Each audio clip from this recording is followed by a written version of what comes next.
Hi everyone, it's Sunday, September 1st, time for another HideNet Week in Review. I'm Vera Dordick coming to you from Shanghai. It was a sluggish week in the U.S. market with little activity and few reported sales last week.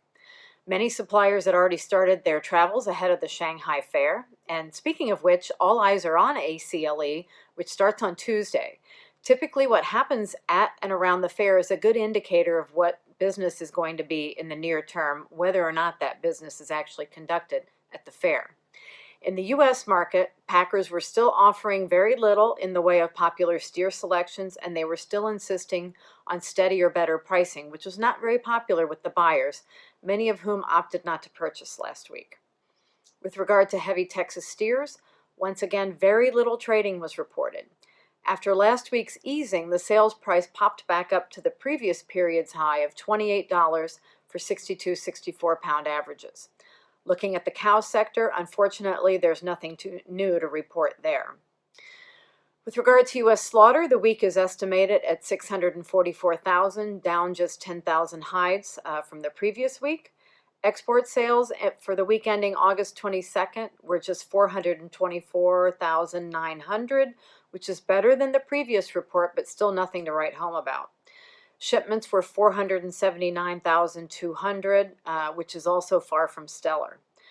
Again, lower sales figures aren't really surprising, with packers holding firm on prices and most buyers waiting for Asian visits. In our observations this week in the U.S. Weekly, we look at the run-up to the fair and whether current firm prices can hang on for more than a couple more weeks. The European report is back with an abbreviated pre-fair edition. Editor Andrea Guolo reports that prices across the board are generally what they were at the end of July before vacation, and any early attempts at higher levels were rebuffed by customers. The first week back to work was also slow in Italy because in Arzignano they were still getting the water purification system back up and running. The European report is now back in regular publication, as is the international report starting on Tuesday. Moving on to South America, editor Ronald Guiel reports from Brazil that the market was quiet after last week's decline in rawhides and the slight easing of TR1. Rawhides were still selling for 66 cents in reals, while TR1 remained at 46 US cents.